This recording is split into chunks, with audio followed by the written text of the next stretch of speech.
Model પેપરમાં મિત્રો જે ક્વેશ્ચન આપેલા છે તે બધા જ ક્વેશ્ચન મોસ્ટ ઇમ્પોર્ટન્ટ છે અને આમાંથી તમને ઘણા બધા ક્વેશ્ચન મિત્રો ટેટ 1 ની એક્ઝામમાં જોવા મળશે. તો અહીંયા તમે જોઈ શકો છો કે ટેટ 1 સ્પેશિયલ નવા અભ્યાસક્રમ આધારિત મોડેલ પેપર 5. તો આપણે આજે મોડેલ પેપર 5 નો અભ્યાસ કરીશું. એમાં તમને અહીંયા ફર્સ્ટ ક્વેશ્ચન આપેલો છે, શૈક્ષણિક નિદાન ક્ષેત્રમાં શાનો ઉપયોગ થાય છે? તો મુલાકાત પદ્ધતિ, નિરીક્ષણ પદ્ધતિ અને નિદાન કસોટી. શૈક્ષણિક નિદાન ક્ષેત્રમાં શાનો ઉપયોગ થાય છે? મુલાકાત પદ્ધતિ, નિરીક્ષણ પદ્ધતિ અને નિદાન કસોટી. આ ત્રણનો ઉપયોગ મિત્રો શૈક્ષણિક નિદાન ક્ષેત્રમાં થાય છે. મુલાકાત પદ્ધતિ, નિરીક્ષણ પદ્ધતિ અને નિદાન કસોટી. સેકન્ડ ક્વેશ્ચન છે, ક્રિયાત્મક સંશોધન કોણે આપ્યું? તો સ્ટીફન કોરે. ક્રિયાત્મક સંશોધન કોણે આપ્યું મિત્રો? સ્ટીફન કોરે. ક્રિયાત્મક સંશોધન કોણે આપ્યું? સ્ટીફન કોરે. થર્ડ ક્વેશ્ચન છે, એનસીએફ 2005 મુજબ પ્રાથમિક સ્તરે ગણિત શિક્ષણનો સંકુચિત હેતુ શું છે મિત્રો? અહીંયા મિત્રો સંકુચિત હેતુ પૂછ્યો છે કોનો? ગણિત શિક્ષણનો. અને પ્રાથમિક સ્તરે એનસીએફ 2005 મુજબ તો એનો સંકુચિત હેતુ છે મિત્રો બાળકોને ઉપયોગી ગણિત શીખવા પર ભાર મૂકે છે, જેને સામાન્ય રીતે સંખ્યા જ્ઞાન કહેવાય છે. બાળકોને ઉપયોગી ગણિત શીખવા પર ભાર મૂકે છે, જેને સામાન્ય રીતે સંખ્યા જ્ઞાન કહેવાય છે. તો આ મિત્રો ગણિત શિક્ષણનો સંકુચિત હેતુ છે એનસીએફ 2005 મુજબ. મિત્રો તો આવા પ્રકારના ક્વેશ્ચન તમને વધારે પ્રમાણમાં જોવા મળશે ટેટ 1 ની એક્ઝામમાં. અને તમે જાણો છો મિત્રો આ વર્ષે જે ટેટ 1 ની એક્ઝામ લેવામાં આવનારી છે તેમાં 2 કલાકનો સમય છે. પહેલા માત્ર 90 મિનિટનો સમય આપવામાં આવતો હતો અને 150 માર્ક્સનું પેપર હતું. અત્યારે પણ મિત્રો 150 માર્ક્સનું પેપર હશે અને તેમાં 2 કલાકનો સમય આપવામાં આવશે. મિત્રો આ ટેટ 1 ની એક્ઝામમાં તમે ખાસ મહેનત કરી લેજો, કારણ કે ટેટ 1 માં સૌથી વધારે ભરતી આવવાની છે. આવનારા સમયમાં સૌથી વધારે ભરતી જો મિત્રો આવવાની હોય તો ટેટ 1 માં આવવાની છે. અને મિત્રો જે પહેલા એક્ઝામ લેવામાં આવતી હતી ટેટ 1 એના પેપર થોડાક ડિફિકલ્ટ નીકળતા હતા. હવે જે મિત્રો લેવામાં આવશે તમે ખાસ કરીને તૈયારી કરીને જશો એટલે તમારે ઇઝીલી ટેટ 1 ની એક્ઝામ ક્રેક કરી લેશો. એના પછી ફોર્થ ક્વેશ્ચન છે, એનસીએફ 2005 પ્રાથમિક સ્તરે ગણિત શિક્ષણનો ઉચ્ચ હેતુ શું છે? પહેલામાં હતું સંકુચિત હેતુ, અહીંયા છે ઉચ્ચ હેતુ. તો બાળકોના વિચારોનું ગણતરીકરણ કરવું. ઉચ્ચ હેતુ શું છે મિત્રો? બાળકોના વિચારોનું ગણતરીકરણ કરવું. પછી છે નિદાન કસોટી પછી ઉપચારાત્મક શિક્ષણ આપવામાં આવે છે, બંને વચ્ચેનો સંબંધ શું છે? તો ઉપચારાત્મક શિક્ષણ હંમેશા નિદાનાત્મક કસોટી પર આધારિત હોય છે. ઉપચારાત્મક નિદાન કસોટી પછી ઉપચારાત્મક શિક્ષણ આપવામાં આવે છે, બંને વચ્ચેનો સંબંધ શું છે મિત્રો? તો ઉપચારાત્મક શિક્ષણ હંમેશા નિદાનાત્મક કસોટી પર આધારિત હોય છે. પછી જે રચનાત્મક અને સમાપન મૂલ્યાંકન વચ્ચેનો તફાવત શું છે? તો રચનાત્મક મૂલ્યાંકન પ્રક્રિયા દરમિયાન થાય છે, જ્યારે સમાપન મૂલ્યાંકન પ્રક્રિયાના અંતે થાય છે. રચનાત્મક મૂલ્યાંકન પ્રક્રિયા દરમિયાન, જ્યારે સમાપન મૂલ્યાંકન પ્રક્રિયાના અંતે થાય છે. પછી જે સમાપન મૂલ્યાંકનનો મુખ્ય હેતુ શું છે? તો અંતિમ પરિણામ કે ગ્રેડ નક્કી કરવું. સમાપન મૂલ્યાંકનનો મુખ્ય હેતુ શું છે મિત્રો? અંતિમ પરિણામ કે ગ્રેડ નક્કી કરવો. વિદ્યાર્થીનું અંતિમ પરિણામ કે ગ્રેડ નક્કી કરવો એ સમાપન મૂલ્યાંકનનો હેતુ છે. સમાપન એટલે શું થાય મિત્રો? પૂરું કરવું. તો તમને આ શબ્દ જોઈને જ ખબર પડી જાય કે સમાપન મૂલ્યાંકન એટલે શું થાય? પ્રક્રિયાના અંતે થાય. અને રચનાત્મક મૂલ્યાંકન છે તે પ્રક્રિયા દરમિયાન થાય છે. તો સમાપન મૂલ્યાંકનનો મુખ્ય હેતુ આપણે જોયું એ મુજબ અંતિમ પરિણામ કે ગ્રેડ નક્કી કરવું એવો થાય છે. ચોથો ક્વેશ્ચન આપણે જોયો હતો કે એનસીએફ 2005 પ્રાથમિક સ્તરે ગણિત શિક્ષણનો ઉચ્ચ હેતુ શું છે મિત્રો? બાળકોના વિચારોનું ગણતરીકરણ કરવું. બાળકોના વિચારો છે તેનું ગણતરીકરણ કરવું. પછી નિદાન કસોટી પછી ઉપચારાત્મક શિક્ષણ આપવામાં આવે છે, બંને વચ્ચેનો સંબંધ શું છે? તો ઉપચારાત્મક શિક્ષણ હંમેશા નિદાનાત્મક કસોટી પર આધારિત હોય છે. પછી 8મો ક્વેશ્ચન છે, એક શિક્ષક દરેક એકમ પછી ટૂંકી કસોટી લઈને બાળકોની સમજ ચકાસે છે, આ કયા પ્રકારનું મૂલ્યાંકન થાય છે? તો રચનાત્મક. એક શિક્ષક દરેક એકમ પછી ટૂંકી કસોટી લઈને બાળકોની સમજ ચકાસે છે, આ કયા પ્રકારનું મૂલ્યાંકન છે? તો રચનાત્મક. દરેક યુનિટ પૂરો થાય પછી જે ટૂંકી કસોટી લે તો તેને કહેવાય રચનાત્મક મૂલ્યાંકન. નેક્સ્ટ છે નિદાનાત્મક કસોટીનો ઉપયોગ કયા પ્રકારના વિદ્યાર્થીઓમાં થાય છે? તો જેને શીખવામાં મુશ્કેલી પડે છે એવા વિદ્યાર્થીઓ માટે નિદાનાત્મક કસોટીનો ઉપયોગ થાય છે. જેને શીખવામાં મુશ્કેલી પડે છે એવા વિદ્યાર્થીઓ માટે નિદાનાત્મક કસોટીનો ઉપયોગ થાય છે. પછી જે રચનાત્મક મૂલ્યાંકનનો મુખ્ય હેતુ શું છે? તો શીખવાની પ્રક્રિયામાં સુધારણા લાવવી. નેક્સ્ટ છે ઉપચારાત્મક શિક્ષણ દરમિયાન શિક્ષકે પ્રથમ શું કરવું જોઈએ? તો બાળકને ભૂલનું મૂળ કારણ શોધવું. બાળકની ભૂલનું મૂળ કારણ શોધવું જોઈએ. મિત્રો, ઉપચારાત્મક શિક્ષણ દરમિયાન સૌ પ્રથમ શિક્ષકે બાળકની ભૂલનું મૂળ કારણ શોધવું જોઈએ. નેક્સ્ટ છે એક શિક્ષક બાળકોને ભૂલોનું વિશ્લેષણ કરીને ઉપચારાત્મક શિક્ષણ આપે છે. આ કઈ પ્રક્રિયા છે? તો રચનાત્મક મૂલ્યાંકન. એક શિક્ષક બાળકોની ભૂલોનું વિશ્લેષણ કરીને ઉપચારાત્મક શિક્ષણ પ્રયોજે છે. આ કઈ પ્રક્રિયા છે? તો રચનાત્મક મૂલ્યાંકન. CCEમાં સર્વગ્રાહી શબ્દનો અર્થ શું છે? તો વિદ્યાર્થીઓના ભૌતિક, સામાજિક અને ભાવાત્મક અને શારીરિક વિકાસનું મૂલ્યાંકન. સર્વગ્રાહી શબ્દનો અર્થ શું થાય મિત્રો? વિદ્યાર્થીઓમાં ભૌતિક, સામાજિક, ભાવાત્મક અને શારીરિક વિકાસનું મૂલ્યાંકન કરવું. એટલે બધા જ પ્રકારના વિકાસનું મૂલ્યાંકન કરવું એટલે સર્વગ્રાહી થાય. પછી જે ગણિતના વર્ગખંડમાં પ્રત્યાયન કેવું હોવું જોઈએ? તો દ્વિમાર્ગી, જ્યાં વિદ્યાર્થીઓને પ્રશ્નો પૂછવા અને ચર્ચા કરવાની સ્વતંત્રતા હોય તો જ મિત્રો ગણિતનું જે શિક્ષણ છે તે યોગ્ય રીતે સાબિત થાય છે. તો ગણિતના વર્ગખંડમાં પ્રત્યાયન કેવું હોવું જોઈએ? દ્વિમાર્ગી, જ્યાં વિદ્યાર્થીઓને પ્રશ્નો પૂછવા અને ચર્ચા કરવાની સ્વતંત્રતા હોય.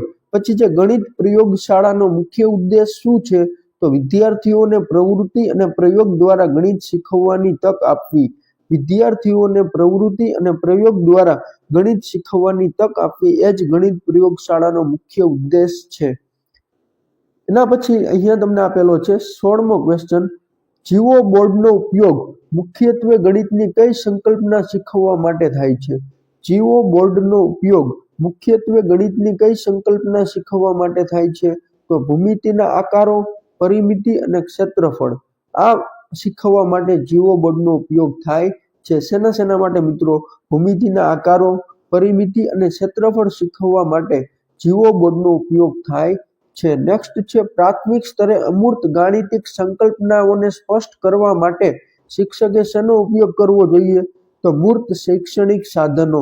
પ્રાથમિક સ્તરે અમૂર્ત ગાણિતિક સંકલ્પનાઓને સ્પષ્ટ કરવા માટે શિક્ષકે શેનો ઉપયોગ કરવો જોઈએ? મૂર્ત શૈક્ષણિક સાધનો. નેક્સ્ટ છે ગણિતના વર્ગખંડમાં ભાષાની ભૂમિકા શા માટે મહત્વપૂર્ણ છે? તો કારણ કે ગણિતના ટૂંક પ્રશ્નો સમજવા માટે ભાષાકીય સમજ જરૂરી છે. ગણિતના જે ટૂંકા પ્રશ્નો હોય મિત્રો તેને સમજવા માટે ભાષાકીય સમજ જરૂરી છે. નેક્સ્ટ છે શાળાને સમાજની લઘુ આવૃત્તિ ગણાવી. આ વિચાર કઈ પદ્ધતિના પાયામાં છે? તો પ્રોજેક્ટ પદ્ધતિ.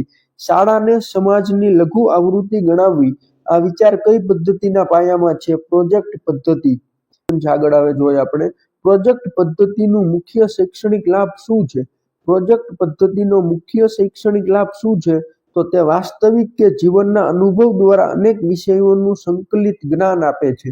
પ્રોજેક્ટ પદ્ધતિનો મુખ્ય શૈક્ષણિક લાભ શું છે મિત્રો? તે વાસ્તવિક કે જીવનના અનુભવ દ્વારા અનેક વિષયોનું સંકલિત જ્ઞાન આપે છે. વાસ્તવિક કે જીવનના અનુભવ દ્વારા અનેક વિષયોનું સંકલિત જ્ઞાન આપે છે. નેક્સ્ટ છે અર્થગ્રહણ કરવામાં કયા કૌશલ્યોનો મહત્વનો ભાગ છે? તો શ્રવણ અને વાંચન કૌશલ્યો. આ તો મિત્રો તમને ઓટોમેટિક ખબર પડી જાય કે અર્થગ્રહણ કરવું હોય તો મિત્રો શ્રવણ અને વાંચન કૌશલ્ય છે તેનો મહત્વનો ભાગ હોવો જોઈએ. પછી જે ભાષાના પ્રયોગો પર ભાર આપતી પદ્ધતિ કઈ છે? તો પ્રત્યાયન પદ્ધતિ. ભાષાના પ્રયોગો પર ભાર આપતી પદ્ધતિ કઈ છે? પ્રત્યાયન પદ્ધતિ. પછી જે ભાષા વ્યવસ્થિત પ્રેક્ટિસ વિના નૈસર્ગિક રીતે જ શીખવવામાં આવે તેને શું કહેવાય? સમપ્રાપ્તિ. મોસ્ટ આઈમ્પી મિત્રો આ પ્રશ્ન પૂછાઈ શકે એવું મને લાગે છે. ભાષા વ્યવસ્થિત પ્રેક્ટિસ વિના નૈસર્ગિક રીતે જ શીખવવામાં આવે તેને શું કહેવાય? સમપ્રાપ્તિ. નેક્સ્ટ છે કયા લેખનમાં હાથની આંગળીઓ અને આંખના સ્નાયુઓ વચ્ચે સાહચર્ય કેળવાય તે જરૂરી છે? તો અનુલેખન. કયા લેખનમાં હાથની આંગળીઓ અને આંખના સ્નાયુઓ વચ્ચે સાહચર્ય કેળવાય તે જરૂરી છે? અનુલેખન. કઈ પરિસ્થિતિમાં ઉપચારાત્મક શિક્ષણ આપવું જોઈએ? તો બાળક ભણાવેલા મુદ્દાઓને સમજી ન શકે ત્યારે ઉપચારાત્મક શિક્ષણ આપવું જોઈએ. બાળક ભણાવેલા મુદ્દાઓને સમજી ન શકે એવી પરિસ્થિતિમાં આપણે બાળકને ઉપચારાત્મક શિક્ષણ આપવું જોઈએ. નેક્સ્ટ છે પ્રાથમિક સ્તરે ભાષા શીખવા અને શીખવવાનો અર્થ શું છે? તો ભાષાનો પ્રયોગ. પ્રાથમિક સ્તરે ભાષા શીખવા અને શીખવવાનો અર્થ છે ભાષાનો પ્રયોગ. કાવ્ય શિક્ષણ માટેની ઉત્તમ પ્રયુક્તિ કઈ છે? ગાન પ્રયુક્તિ. કાવ્ય શિક્ષણ માટેની ઉત્તમ પ્રયુક્તિ કઈ છે? ગાન પ્રયુક્તિ. નેક્સ્ટ છે વ્યાકરણ શિક્ષણમાં ઉદાહરણની મદદથી સામાન્ય નિયમો તારવવાની ક્રિયા એટલે આગમન પદ્ધતિ. ઉદાહરણની મદદથી સામાન્ય નિયમો તારવવાની ક્રિયા એટલે આગમન પદ્ધતિ. વ્યાકરણ શિક્ષણમાં ઉદાહરણની મદદથી સામાન્ય નિયમો તારવવાની ક્રિયા એટલે આગમન પદ્ધતિ. કઈ પદ્ધતિ પદ્ય શિક્ષણ માટે અસરકારક છે? તો ગીત અભિનય પદ્ધતિ, તુલના પદ્ધતિ અને રસાસ્વાદ પદ્ધતિ.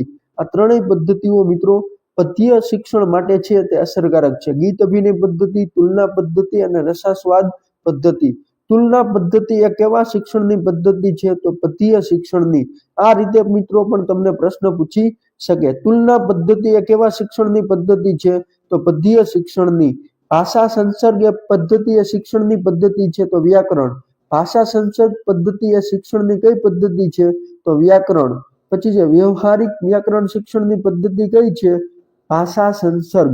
વ્યવહારિક વ્યાકરણ શિક્ષણની પદ્ધતિ કઈ છે? ભાષા સંસર્ગ. વ્યાકરણ શિક્ષણમાં ઉદાહરણની મદદથી સામાન્ય નિયમો તારવવાની ક્રિયા એટલે આગમન પદ્ધતિ. કઈ પદ્ધતિ પદ્ય શિક્ષણ માટે અસરકારક છે? ગીત અભિનય પદ્ધતિ, તુલના પદ્ધતિ અને રસાસ્વાદ પદ્ધતિ. ગીત અભિનય, તુલના અને રસાસ્વાદ આ ત્રણેય પદ્ધતિ મિત્રો પદ્ય શિક્ષણ માટે ખૂબ જ અસરકારક છે. તુલના પદ્ધતિ એ કેવા શિક્ષણની પદ્ધતિ છે? તો પદ્ય શિક્ષણની. પદ્ય એટલે થાય મિત્રો કવિતા અને ગદ્ય એટલે પાઠ. ખાસ યાદ રાખજો, પદ્ય એટલે કવિતા અને ગદ્ય એટલે પાઠ. ભાષા સંસર્ગ પદ્ધતિ એ શિક્ષણની પદ્ધતિ છે તો વ્યાકરણ. વ્યવહારિક વ્યાકરણ શિક્ષણની પદ્ધતિ કઈ છે? ભાષા સંસર્ગ. વ્યવહારિક વ્યાકરણ શિક્ષણની પદ્ધતિ કઈ છે મિત્રો? ભાષા સંસર્ગ. તો મિત્રો આપણે 32 સુધીના એમસીક્યુ જોયા. આ એમસીક્યુ મિત્રો જો એકવાર ન સમજાય તો આ વિડીયો બીજી વાર જોઈ લેજો, પરંતુ આ બધા જ એમસીક્યુ મોસ્ટ ઇમ્પોર્ટન્ટ છે. એના પછી છે ભાષાના મુખ્ય 4 કૌશલ્યો કયા કયા છે? મોસ્ટ આઈએમપી શ્રવણ, કથન, વાંચન અને લેખન. લિસનિંગ, રીડિંગ, LSRW મિત્રો listening, speaking, reading and writing. ભાષાના મુખ્ય 4 કૌશલ્યો કયા કયા છે? તો શ્રવણ, કથન, વાંચન અને લેખન. કયા કૌશલ્ય ગ્રહણશીલ કૌશલ્યો છે? તો શ્રવણ અને વાંચન. કયા કૌશલ્યો ગ્રહણશીલ કૌશલ્યો છે? શ્રવણ અને વાંચન. કયા કૌશલ્યો ગ્રહણશીલ કૌશલ્યો છે? શ્રવણ અને વાંચન. કયું કૌશલ્ય અભિવ્યક્તિલક્ષી છે? તો કથન અને લેખન. કયું કૌશલ્ય અભિવ્યક્તિલક્ષી છે? કથન અને લેખન. કયું કૌશલ્ય અભિવ્યક્તિલક્ષી છે? કથન અને લેખન. બાળક જ્યારે અનૌપચારિક રીતે પ્રથમ ભાષા શીખે છે તેને શું કહેવાય? ભાષા સંપાદન. બાળક જ્યારે અનૌપચારિક રીતે પ્રથમ ભાષા શીખે છે તેને શું કહેવાય? ભાષા સંપાદન.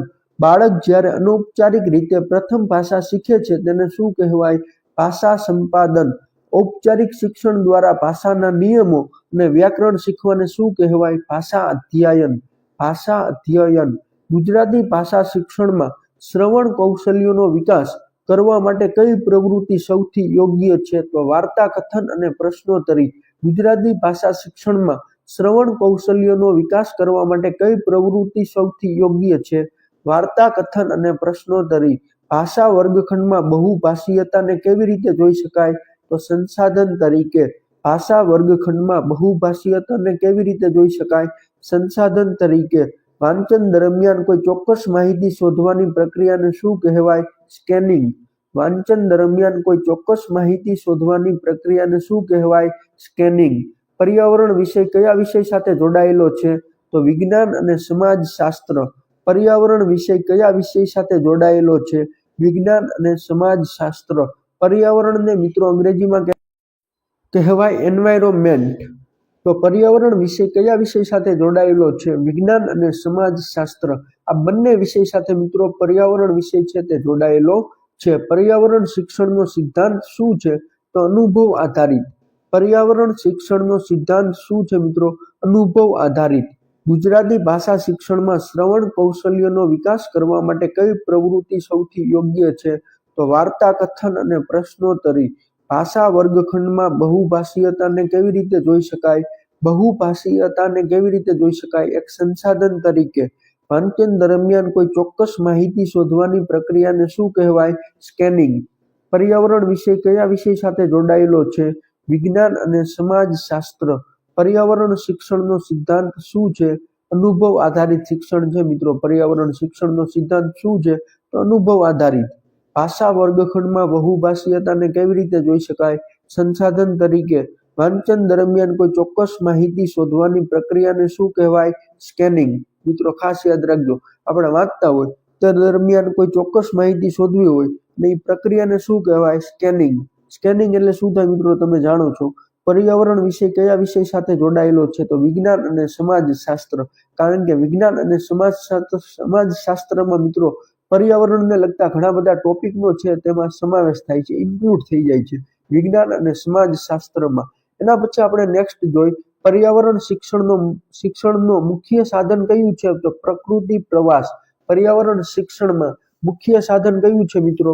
પ્રકૃતિ પ્રવાસ. પર્યાવરણ શિક્ષણમાં મુખ્ય સાધન કયું છે? પ્રકૃતિ પ્રવાસ. પર્યાવરણ વિષયનું શિક્ષણ કઈ રીતે વધુ અસરકારક બને? તો પ્રવૃત્તિથી.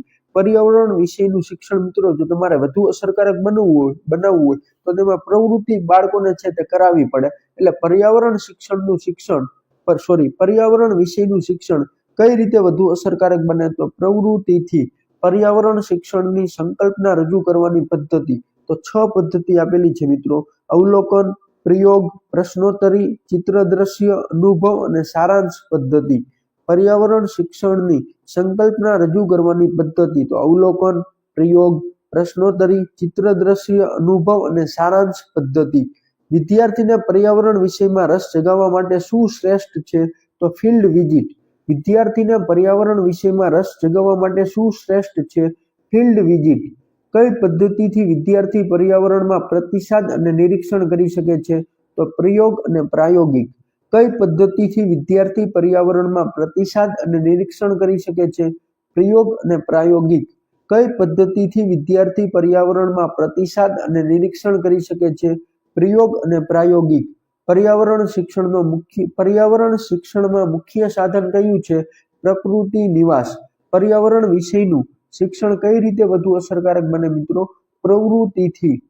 એના પછી આપણે નેક્સ્ટ જોઈ 48મો ક્વેશ્ચન છે ગુજરાતમાં પ્રજ્ઞા અભિગમનો હેતુ પર્યાવરણ શિક્ષણની કઈ સમસ્યાને હલ કરવાનો હતો? તો શિક્ષકો પ્રવૃત્તિ આધારિત કરાવતા ન હતા અને શિક્ષણ બાળ કેન્દ્રી ન હતું. ગુજરાતમાં પ્રજ્ઞા અભિગમનો હેતુ શું હતો મિત્રો? તો પર્યાવરણ શિક્ષણની કઈ સમસ્યાને હલ કરવાનો હતો? પ્રજ્ઞા અભિગમ આવ્યું ત્યારે પર્યાવરણ શિક્ષણની કઈ સમસ્યાને હલ કરવાનો હતો? તો શિક્ષકો પ્રવૃત્તિ આધારિત કરાવતા ન હતા અને શિક્ષણ બાળ કેન્દ્રી હતું. બાળ કેન્દ્રી ન હતું. પર્યાવરણમાં સંવેદનશીલ સામાજિક મુદ્દાઓ શીખવવામાં શિક્ષકો શા માટે અટકાય છે? તો કારણ કે તેમની પાસે આ મુદ્દા ઉપર ચર્ચા કરવા માટે જરૂરી પદ્ધતિશાસ્ત્રની તાલીમ નથી. પર્યાવરણમાં સંવેદનશીલ સામાજિક મુદ્દાઓ શીખવવામાં શિક્ષકો શા માટે અટકાય છે? તો કારણ કે તેમની પાસે આ મુદ્દા ઉપર ચર્ચા કરવા માટે જરૂરી પદ્ધતિશાસ્ત્રની તાલીમ નથી, એટલે શિક્ષકો અટવાય છે. પછી જે પર્યાવરણ શિક્ષણમાં વૈયક્તિક તફાવતની સમસ્યાઓને કેવી રીતે સંબોધી શકાય? તો વિવિધ પ્રકારના અધ્યયન પદ્ધતિઓનો ઉપયોગ કરીને જેથી દરેક વિદ્યાર્થી પોતાની રુચિ મુજબ શીખી શકે. પર્યાવરણ શિક્ષણમાં વૈયક્તિક તફાવતની સમસ્યાઓને કેવી રીતે સંબોધી શકાય? તો વિવિધ પ્રકારના અધ્યયન પદ્ધતિનો ઉપયોગ કરીને જેથી દરેક વિદ્યાર્થી પોતાની રુચિ મુજબ શીખી શકે, પોતાને રસ શું છે તે મુજબ શીખી શકે. ગ્રામીણ વિસ્તારોમાં પર્યાવરણ ભણાવતી વખતે સ્થાનિક સમુદાય પ્રત્યે શિક્ષકોનો અભિગમ કેવો હોવો જોઈએ? તો શિક્ષકે સમુદાયના જ્ઞાનને એક મહત્વપૂર્ણ સાધન તરીકે ગણવું જોઈએ અને વાલીઓને શિક્ષણ પ્રક્રિયામાં જોડવા જોઈએ. ગ્રામીણ વિસ્તારોમાં પર્યાવરણ ભણાવતી વખતે સ્થાનિક સમુદાય પ્રત્યે શિક્ષકોનો અભિગમ કેવો હોવો જોઈએ મિત્રો? તો શિક્ષકે સમુદાયના જ્ઞાનને એક મહત્વપૂર્ણ સાધન તરીકે ગણવું જોઈએ અને વાલીઓને શિક્ષણ પ્રક્રિયામાં જોડવા જોઈએ. નેક્સ્ટ છે પર્યાવરણના પાઠ્યપુસ્તકોને ઘણીવાર બોજારૂપ ગણવામાં આવે છે. NCF 2005 મુજબ આનું મુખ્ય કારણ શું છે? તો પાઠ્યપુસ્તકો સમજણને બદલે માહિતી અને તથ્યોના સંગ્રહ પર વધુ ભાર મૂકે છે. પર્યાવરણના પાઠ્યપુસ્તકોને ઘણીવાર બોજારૂપ ગણવામાં આવે છે. NCF 2005 મુજબ આનું મુખ્ય કારણ શું છે મિત્રો? તો પાઠ્યપુસ્તકો સમજણને બદલે માહિતી અને તથ્યોના સંગ્રહ પર વધુ ભાર મૂકે છે. એટલા માટે પર્યાવરણ શિક્ષણને બોજારૂપ ગણવામાં આવે છે. નેક્સ્ટ છે પર્યાવરણના શિક્ષકને ફરિયાદ છે કે મોટા વર્ગખંડને કારણે હું પ્રવૃત્તિઓ કરાવી શકતો નથી. આ સમસ્યાનો શ્રેષ્ઠ ઉકેલ શું છે? તો વિદ્યાર્થીઓને 5-6 નાના જૂથોમાં વહેંચીને જૂથ પ્રવૃત્તિ કરાવી. પર્યાવરણના શિક્ષકને આપણે જોયું કે વિદ્યાર્થીઓને 5-6 નાના જૂથોમાં વહેંચીને પ્રવૃત્તિઓ કરાવી. પછી છે તો શિક્ષક પર્યાવરણના સંકલિત સ્વરૂપને સમજવામાં નિષ્ફળ જાય તો શું સમસ્યા ઊભી થાય છે? તો વિદ્યાર્થીઓ વિષયને સર્વગ્રાહી રીતે સમજવાને બદલે તૂટક તથ્યો તરીકે ગોખે છે. તો શિક્ષક પર્યાવરણના સંકલિત સ્વરૂપને સમજવામાં નિષ્ફળ જાય મિત્રો તો શું સમસ્યા ઊભી થાય છે? તો વિદ્યાર્થીઓ વિષયને સર્વગ્રાહી રીતે સમજવાને બદલે તૂટક તથ્યો તરીકે ગોખે છે. પર્યાવરણના વર્ગમાં સૌથી મોટો વાસ્તવિક પડકાર શું છે? તો વિદ્યાર્થીઓને તેમના અધ્યયન માટે તકો પૂરી પાડવી. વિદ્યાર્થીઓને તેમના અધ્યયન માટે તકો પૂરી પાડવી. પર્યાવરણના વર્ગમાં સૌથી મોટો વાસ્તવિક પડકાર શું છે મિત્રો?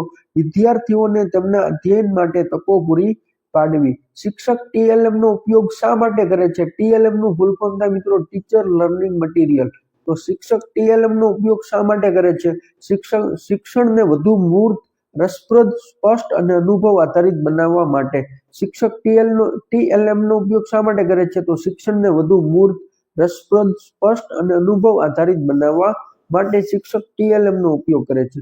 પપેટ્સનો TLM તરીકે ઉપયોગ ક્યારે સૌથી અસરકારક રહે છે?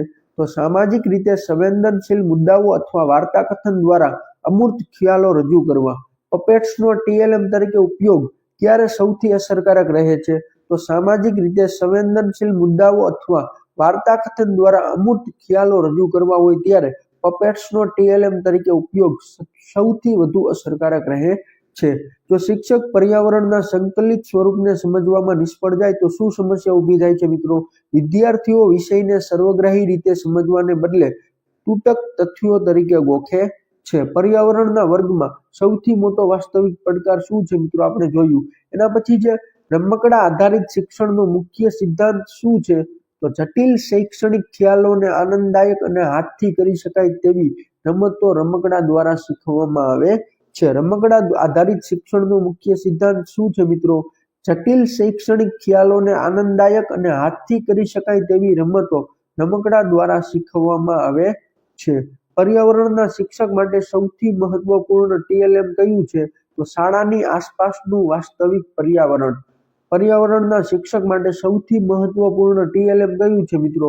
શાળાની આસપાસનું વાસ્તવિક પરિણામ. એ તો સ્વાભાવિક રીતે છે કે શાળાની આસપાસનું જે વાસ્તવિક પર્યાવરણ છે તે મિત્રો પર્યાવરણના શિક્ષક માટે સૌથી મહત્વપૂર્ણ TLM છે.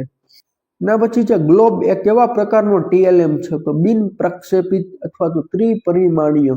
ગ્લોબ એ કેવા પ્રકારનું TLM છે? તો બિન પ્રક્ષેપિત અથવા તો ત્રિપરિમાણીય.